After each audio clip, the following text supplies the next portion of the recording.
Entonces vamos a ir a la palabra. Segundo de Reyes, capítulo 20, versículo 12. Vamos a la clase bíblica. Segundo de Reyes 20. Este libro de Reyes se me ha hecho eterno, largo este libro. Segundo de Reyes 20. ¿Cierto? Versículo 12 en adelante. Será el texto que corresponde a la clase bíblica de hoy. Bueno, ya nos quedan 5 capítulos nomás, bueno. 5 capítulos nos quedan. Bien, versículo 12. Vamos a leer hasta el versículo 21, ¿verdad? Ahí vamos a estar. Y quiero que leamos el versículo 21 entonces, donde dice: y durmió Ezequías con sus padres, y reinó en su lugar Manasés, su hijo. Digamos: Padre, te bendecimos. Muchas gracias por la palabra de esta noche y por cada oyente. Los que están aquí, los que están por el celular, Señor, que a todos tú los toques, que a todos tú les muestres, que a todos tú les enseñes a través de la historia bíblica de este día, Señor. Dame sabiduría para enseñar, dame gracia para enseñar y danos a todos buena disposición para obedecer tu palabra. En nombre de Cristo, amén y amén. Amén. Al igual que otros textos que hemos leído, otras historias bíblicas que hemos leído, en esta historia también tiene su paralelo, su otra versión en segundo libro de Crónicas, capítulo 32. Pero no lo busque todavía. Solo para que esté atento ahí cuando vayamos a ese texto bíblico. Bueno, hoy finalizamos este estudio bíblico, biográfico de la vida del rey Ezequías, del gran rey Ezequías. Y lo que vamos a considerar la noche de hoy es los últimos días de su vida, los últimos años de su vida y los aspectos que caracterizaron, que marcaron esos últimos años de su vida. ¿Bien?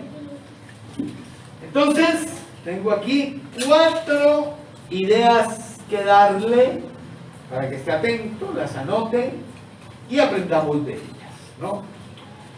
Versículo 12 al 19 de segundo de Reyes 20, ¿no? Más o menos le voy a contar lo que pasó ahí. Ustedes saben que por cuestiones de tiempo no podemos leerlo todo, ¿sí? Pero ahí le voy a ir contando y luego leemos algunos textos.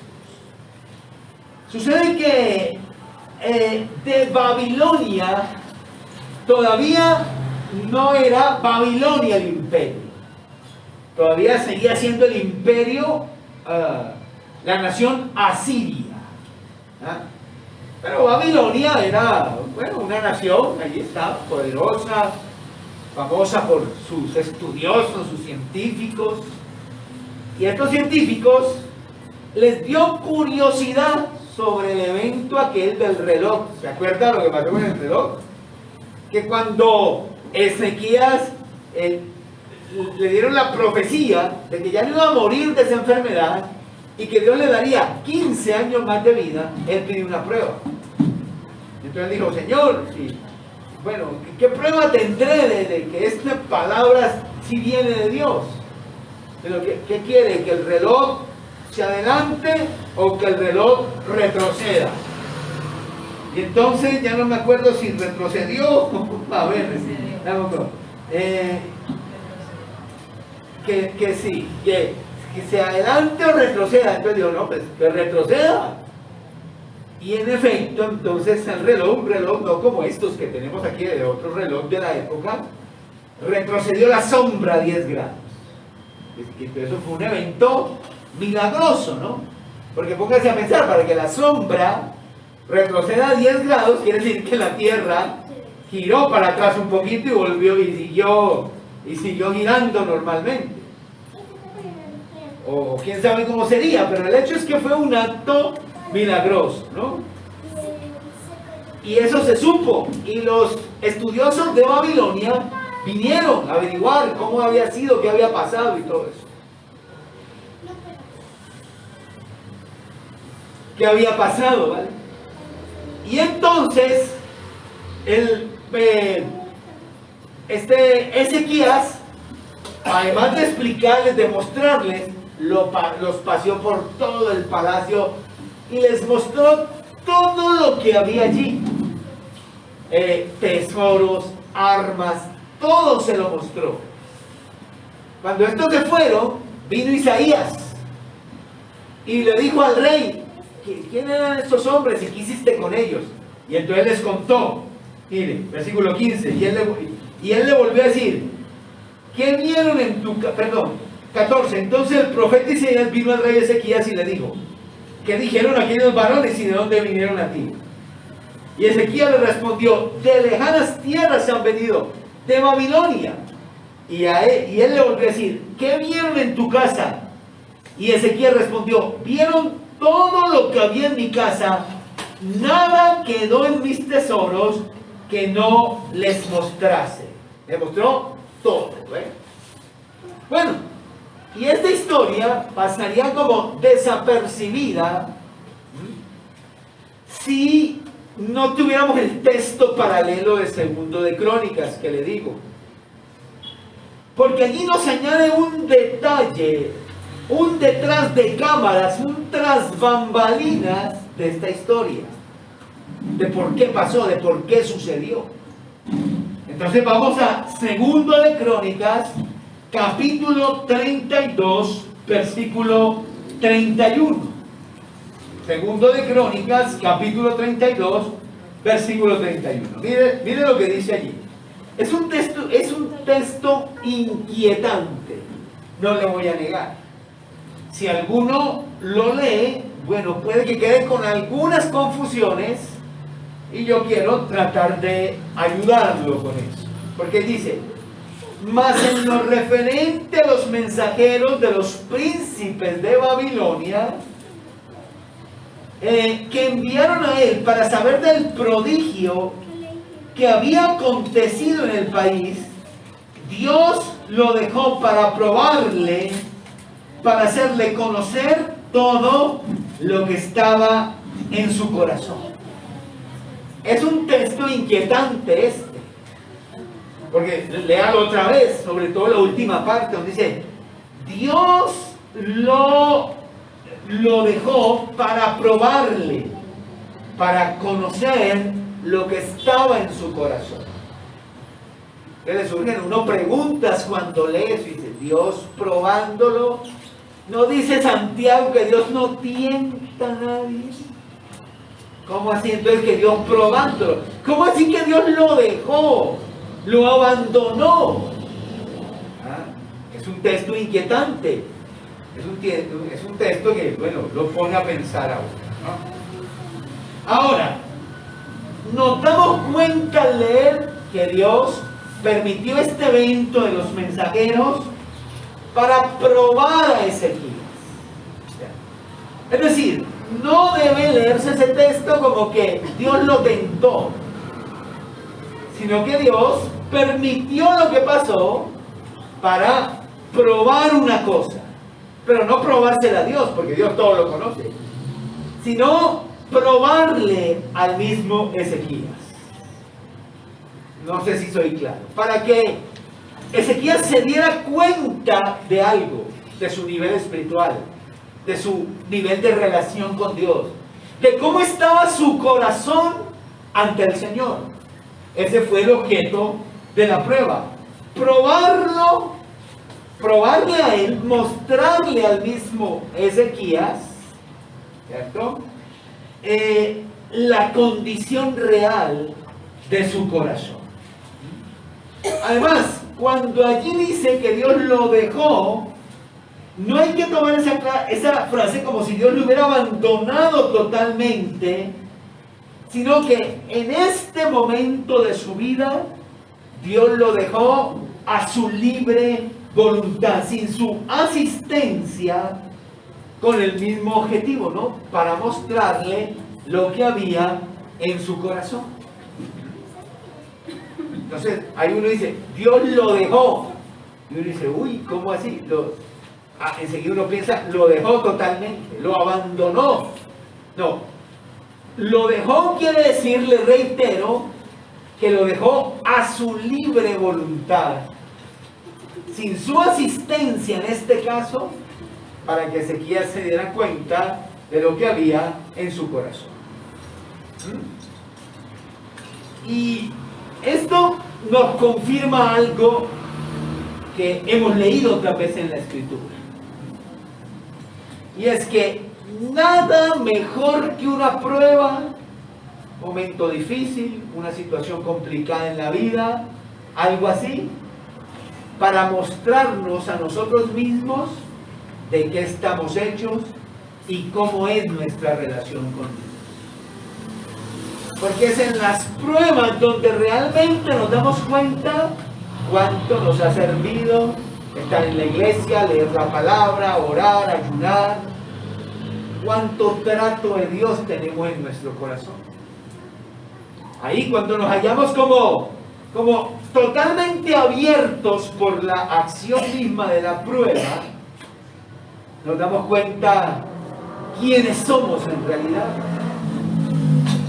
Y eso algo a meditar en el momento y después, ya cuando hemos salido, cuando hemos tenido victoria. ¿Ah? Y es que tengo que pensar, bueno, mira que me di cuenta en esta prueba de que aún me falta fe, o me di cuenta en esta prueba que estoy siguiendo a Dios es por interés, o me di cuenta en esta prueba de esto, de lo otro, de lo que sea que usted se dé cuenta. Porque si Dios las permite es para probarnos. Pero probarnos no para ver, para que Él sepa que hay aquí adentro, porque Él ya sabe, sino para probarnos a nosotros mismos quiénes somos en realidad. Eso por un lado. Entonces, estos últimos tiempos de la vida de Ezequías fue marcado, tuvo esa característica de la revelación de su corazón. Le fue mostrado en estos tiempos lo que realmente había en su alma, en su corazón. Ahora usted se preguntará, ¿qué es lo que había en el corazón? ¿Qué se descubrió en el corazón de Ezequías entonces? Porque hasta ahora solo le he dicho esto, ¿no? Que las pruebas sirven para mostrarnos quiénes somos realmente, cómo está nuestra relación con Dios, qué hay en nuestro corazón verdaderamente. Pero usted dirá, bueno, ¿y qué había en el corazón de Ezequías? ¿Qué le reveló? ¿Qué le mostró? Y aquí entramos al segundo aspecto, ¿no? El primer aspecto, recuerde, lo que marca esta época de su vida es la revelación de su corazón. Dios decidió mostrarle a Ezequías, con una prueba inusual, lo que había en su corazón. Ahora, ¿qué había? Aquí está el segundo aspecto. Había sumisión a su palabra, ¿no?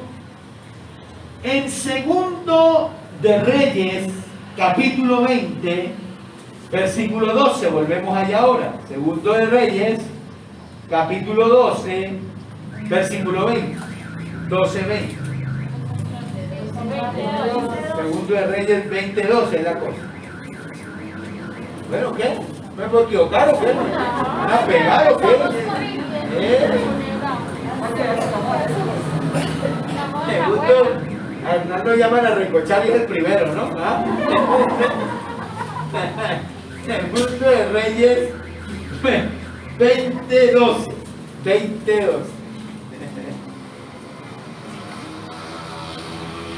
ahí estábamos, ¿no? Bueno, ¿por qué le mostró Ezequías a los mensajeros de Babilonia las riquezas del palacio, las armas, todo eso? Muy probablemente, esto es una deducción mía, porque había orgullo en su corazón. Y tal vez esta fue una de las cosas que Dios le mostró, le quería mostrar, quería que él se diera cuenta de cómo la manera como había avanzado, prosperado, como había sido bendecido, había llenado su corazón de orgullo. Yo me imagino a Ezequías yendo por el palacio y diciendo: mira todo este oro, mira estas monedas, este jarrón de oro me lo traje, me lo traje de no sé quién, estos platos de oro me los regalaron en tal rey, en tal lugar, esto lo conseguí de botín en tal batalla, y así, ¿no? Como que mostrando: mira estas armas de guerra que tenemos. Así es. Pero eso es solo una deducción mía, no lo dice la palabra, y tal vez yo esté juzgando mal a Ezequías. A mí me parece que fue por eso. Lo que sí es claro es lo que sigue. Versículo 19. Cuando Isaías le da la palabra, bueno, desde el 16 para que sepa qué palabra fue la que le dio Isaías. Oye palabra de Jehová, le dice: he aquí vienen días en que todo lo que está en tu casa y todo lo que tus padres han atesorado hasta hoy será llevado a Babilonia sin quedar nada, dijo Jehová. Y de tus hijos que saldrán de ti, que habrás engendrado, tomarán y serán eunucos en el palacio del rey de Babilonia. Y aquí le estaba dando una profecía. No sé si usted recuerda, ya lo vimos, que el reino del norte había sido desaparecido. Fue llevado cautivo a Asiria, por el imperio asiria. De Asiria, Siria, el imperio asirio. Bueno, pasarían unos años y el reino del sur, de Judá, sufriría la misma situación, pero no de manos del imperio asirio, sino de manos del imperio babilónico.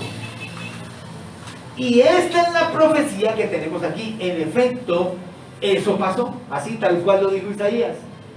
Más adelante lo vamos a ver, qué circunstancias, qué cosas rodearon ese destierro, esa cautividad, ese secuestro que vivieron los del reino del sur, los habitantes de Judá. Es de la profecía. Isaías dice: un día todo esto desaparecerá, se lo van a llevar, tus hijos serán funcionarios, eunucos en el palacio de Babilonia. Bueno, eso es. Pero aquí viene, ojo, recuerden que esto lo está permitiendo Dios, ¿para qué?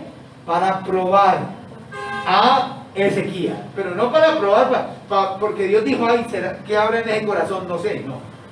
Sino para mostrarle al mismo Ezequías lo que había en su alma. Le dije que tal vez orgullo, eso no es seguro, pero mire lo que sí había, que es seguro, porque nos lo dice la palabra. ¿Qué dice? Versículo 19. Entonces Ezequías dijo a Isaías: la palabra de Jehová que has hablado es buena. Después dijo: habrá al menos paz y seguridad en mis días. ¿Lo notó? ¿Se dio cuenta? Recuerden que estamos hablando del rey más grande. ¿Se dio cuenta que había en su corazón? ¿Se dio cuenta que había en el alma de Ezequías? ¿Se dio cuenta que había una sumisión total a los designios de Dios, a la palabra de Dios, a lo que Dios dispusiera? Le voy a contar la historia inversa y tal vez así me hago entender mejor. ¿Qué tal que Ezequías hubiera dicho: pero ¿cómo va a ser? Pero Dios, ¿cómo se le ocurre hacer eso? ¿Y de cuándo acá y por qué nos va a llevar por allá para Babilonia y nos va a hacer caer en esa desgracia? ¿Quién se cree Dios acaso? ¿La está captando? Ahora sí. Pero él no dice nada de eso, sino que él dice, y subraya eso ahí, ¿no? La palabra que Jehová ha hablado es buena. La palabra de Jehová que has hablado es buena. ¿No recuerda el personaje bíblico que dijo, Jehová es, haga lo que bien le parezca? Un personaje bíblico que tuvo esa frase en su boca también. Jehová es, haga lo que bien le parezca. Esas palabras de aquel personaje, ustedes pueden la tarea de investigar quién fue el que lo dijo, son paralelas a estas de Ezequías. La palabra de Jehová que has hablado es buena, quiere decir, si Dios dice, está bien. Si Dios va a hacer eso, es lo correcto. No se puso a rebelarse, no se puso a pedir explicaciones, no se puso a nada de esas cosas. Sencillamente, Dios dijo algo, y si Dios lo dijo, así es. Si va a hacer algo, está bien hecho lo que da. Nota lo que hay en el corazón de Ezequías. Ahora juntemos las dos cosas. Segundo de Crónicas 32-31 dice que en lo de los mensajeros de Babilonia, Dios lo dejó para probarle lo que había en su corazón, para probar lo que había en su corazón. Y Ezequías pasa la prueba bien. Porque lo que había en el corazón de Ezequías era una sumisión total a la palabra y a la voluntad de Dios. Ezequías tenía bien claro que Dios tiene razón y nosotros no. Ezequías tenía bien claro que cualquier cosa que Dios permita en nuestra vida está bien y es correcta. Ezequías tenía bien claro que no somos nadie para reclamarle a Dios cualquier cosa que Él quiera hacer. Que su designio siempre es perfecto y deseable. Le pregunto, cuando Dios nos ha probado a nosotros, ¿será que es esto mismo lo que hay en nuestro corazón? O cuando nos pasan cosas, lo primero que empezamos a decir, ¿por qué? Mire, y yo tan fiel, y yo que ayuno, y yo que oro, y yo que voy los viernes, y voy el sábado al grupo, y me he portado bien, ¿y por qué? ¿A mí? Porque si esa es nuestra actitud, no estamos pasando la prueba y se nos está mostrando lo que realmente hay en nuestro corazón. Hay rebeldía contra el Señor. Hay un desconocimiento total de la persona de Dios. Seguimos creyendo que nosotros tenemos razón y Él no. Seguimos creyendo que el designio y la voluntad de Dios son malas, son equivocadas. Pero ¿sabe qué es lo que espera Dios de nosotros? Así, tal cual pasó con Ezequías, cuando Él nos prueba, está esperando que nosotros también digamos, la palabra que Jehová ha hablado es buena. Dios está esperando que digamos, Jehová es, haga lo que bien le parezca. Bendito sea Dios. ¿Está pidiendo la palabra o? No, que está en Elí fue el que dijo eso. ¿Quién? Elías Samuel. Elías Samuel. Ah, pero era para la casa. Bueno, gracias por la ayuda. Ahí lo tiene, anótelo. Elí se lo dijo a Samuel. Cuando, ya me acordé, cuando Dios le dijo que iba a castigarlo a él por lo que hacían sus hijos. Por primera de Samuel 3:18. Pero fue por eso. No, fue por el llamamiento que le hacía Por el el Señor a llamamiento. Samuel. Y lo llamó 3 veces y le dijo Elí que le revelara todo cuanto el Señor, como había acontecido. Y le dice que no le oculte nada. Y él, La tarea es averiguar por qué fue. pero se lo va a llamar. Bueno, está bien, gracias por la ayuda, hermano. Pero se dijo, bueno. revelación del corazón. Sumisión a la palabra son los dos aspectos que hemos visto hasta ahora de este tiempo en la vida de Ezequías. Vamos a imitar a Ezequías. Que nuestra meta sea imitar a Ezequías en ese sentido. Me parece estar oyendo a Jesús en el Getsemaní. Padre, pase de mí esta copa, pero que no se haga lo que yo quiero, sino lo que tú. Son las mismas palabras de Ezequías. Porque así actúa, así piensan, así reaccionan, así responden los siervos del Señor cuando son probados con rigurosidad. 3 sería la prosperidad económica. La prosperidad económica. Segundo de Crónicas 32 otra vez. Segundo de Crónicas 32. Bueno, segundo de Crónicas 32, 23, dice allí: y muchos trajeron a Jerusalén ofrenda, estamos en el versículo 23, y muchos trajeron a Jerusalén ofrenda a Jehová y ricos presentes a Ezequías, rey de Judá, y fue muy engrandecido delante de todas las naciones después de esto. Lee ahí, ¿no? Donde dice, fue muy engrandecido delante de todas las naciones después de esto. Luego, versículo 27 al 30, que dice, y tuvo Ezequías riquezas y gloria, muchas en gran manera, y adquirió tesoros de plata y oro, piedras preciosas, perfumes, escudos y toda clase de joyas deseables. Asimismo hizo depósitos para las rentas del grano, del vino y del aceite, establos para toda clase de bestias y apriscos para los ganados. Adquirió también ciudades y hatos de ovejas y de vacas en gran abundancia, porque Dios le había dado muchas riquezas. Ezequías cubrió los manantiales de Gijón, la de arriba, y condujo el agua hacia el occidente de la ciudad de David. Y fue prosperado Ezequías en todo lo que hizo. Tercer aspecto, prosperidad económica.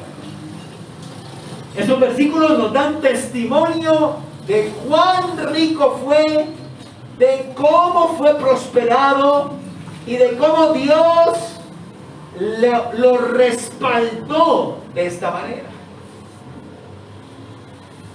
Nosotros hemos estudiado hasta este momento la vida de Ezequías y cualquiera queda con la impresión de que, bueno, sufrió harto ese pobre hombre, ¿no? Y puede quedar con la impresión de que, bueno, eso le pasa a los que sirven a Dios, así le paga Dios a los que le sirven y le aman como Él. Porque primero vimos toda la tribulación que tuvo cuando el asedio del rey asirio, de Sennacherib, y cómo lloró, cómo se angustió. Luego dijimos, aquí versículo 23 nos da testimonio de algo que no sabíamos, y es que después de eso tuvo como un tiempo de prosperidad, de tranquilidad, y luego vino la terrible prueba de su enfermedad. De un momento a otro cayó enfermo y viene el profeta y le dice, alista todo porque Dios dice que te vas a morir.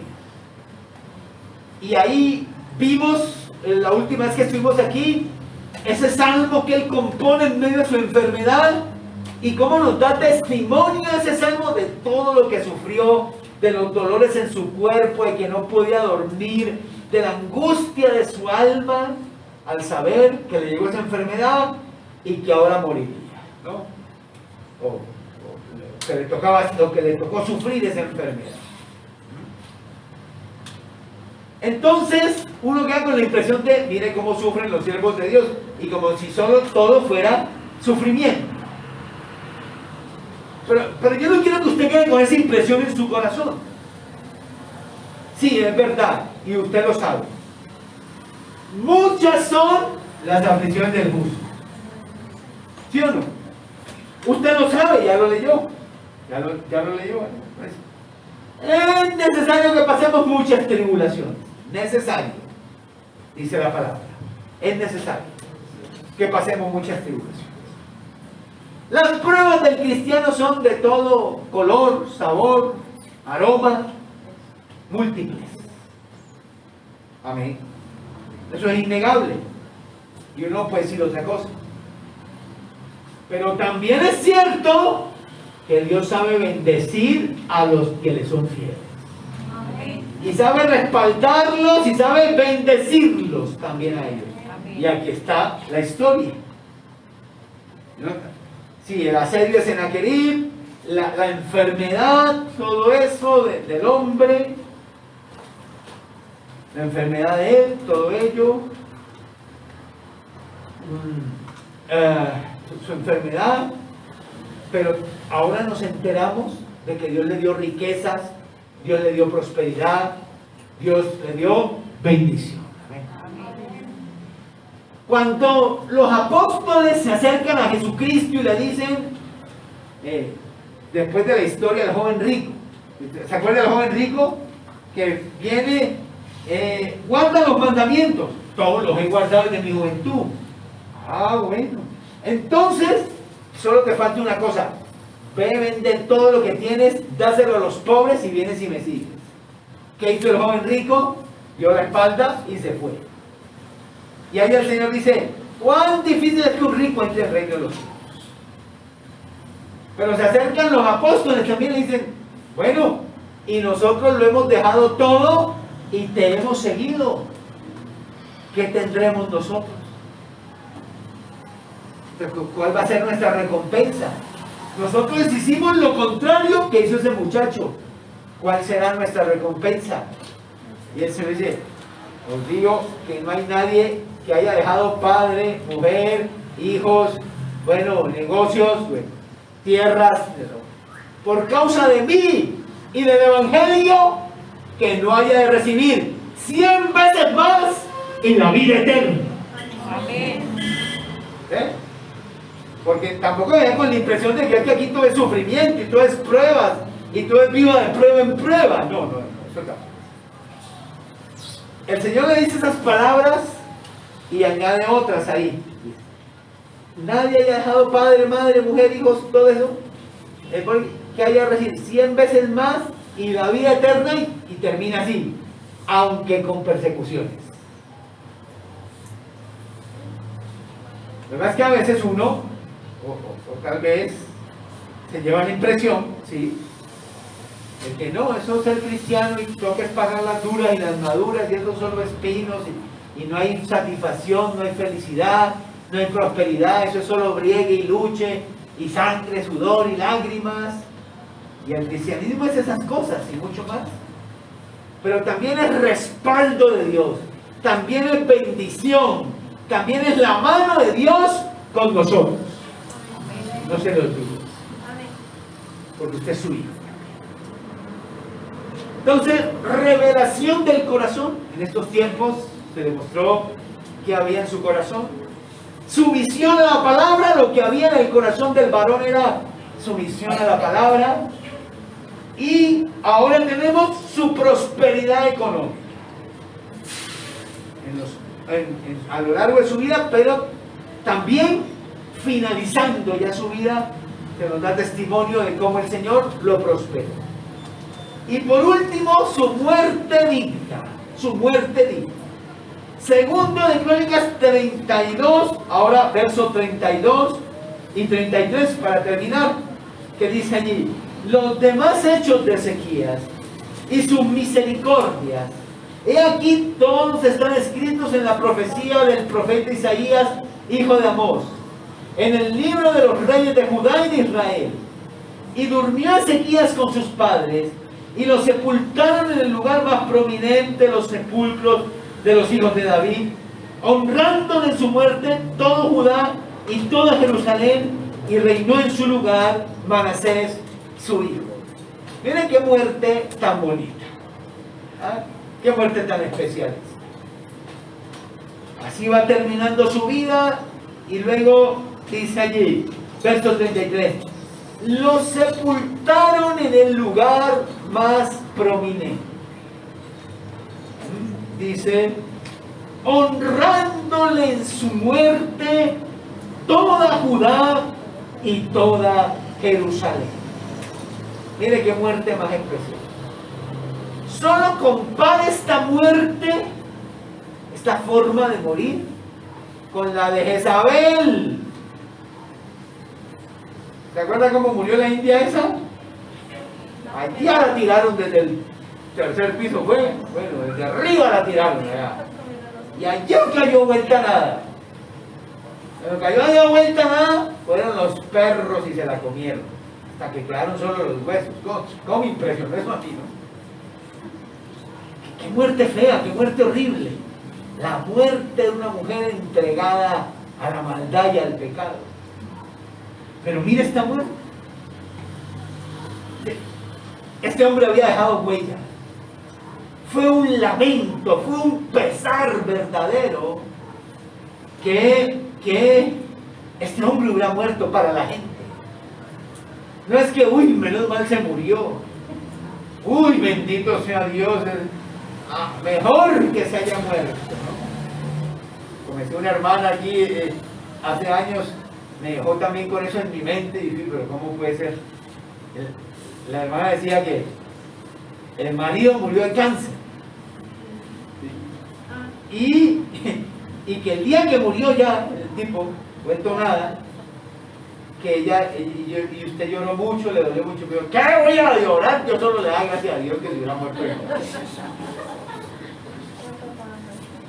¿Por qué? Me dijo, no, porque se me dio una vida a mí, eso me pegó, me hizo, me deshizo. Yo solo le daba gracias a Dios que se hubiera muerto. Pues yo trato de entenderla, ¿no? ¿Por qué dice eso? Tuvo que haber sufrido mucho a manos de ese señor. Bueno, antes había gente alegre porque se había muerto. Cuando murió Ezequías, la gente lo estaba lamentando. ¿Sí? Dice, lo honró todo Judá y lo enterraron en un sitio especial. Es cuando uno dice, la muerte de una persona es muy similar a la manera como vivió.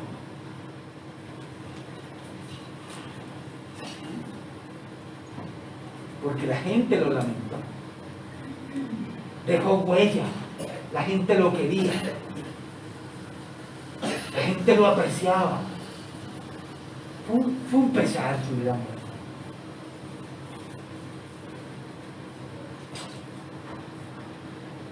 Y digo yo, ¿no? Así debe uno encargarse de vivir. De tal modo que el día que llegue el deceso, la gente lo lamenta. Está contenta porque sabe que se va uno para el cielo, a estar con el Señor. Pero a su vez está diciendo, estos son los hombres que no deberían morirse. Estas son las mujeres que no deberían morir. Deberían permanecer.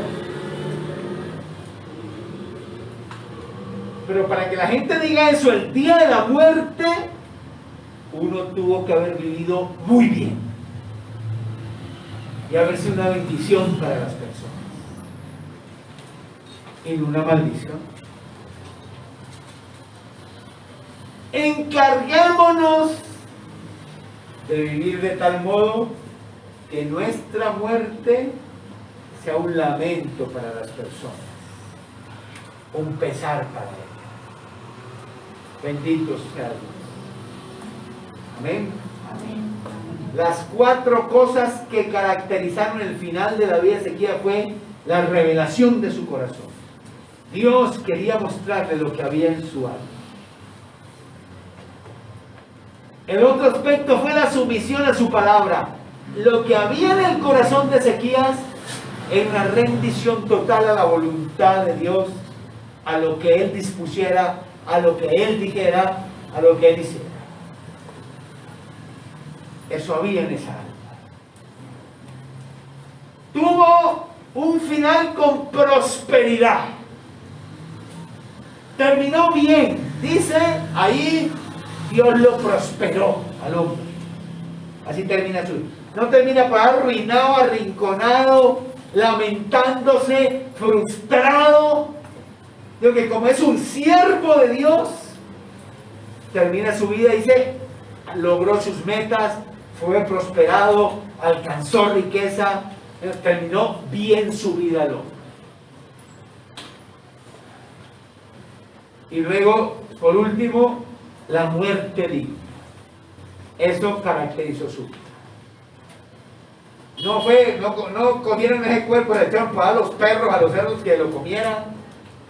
No tomaron ese cuerpo para darlo, enterraron en cualquier sitio, le echaron un poco de piedras ahí encima y hace mejor que se murió. Sino que la gente no, enterrémoslo bien, que el entierro sea bonito, vamos a honrarlo, porque es una lástima que este hombre haya partido. Fue una bendición, fue un varón de Dios, una persona a admirar, alguien que dejó huella. Vamos a enterrarlo bien como se merece.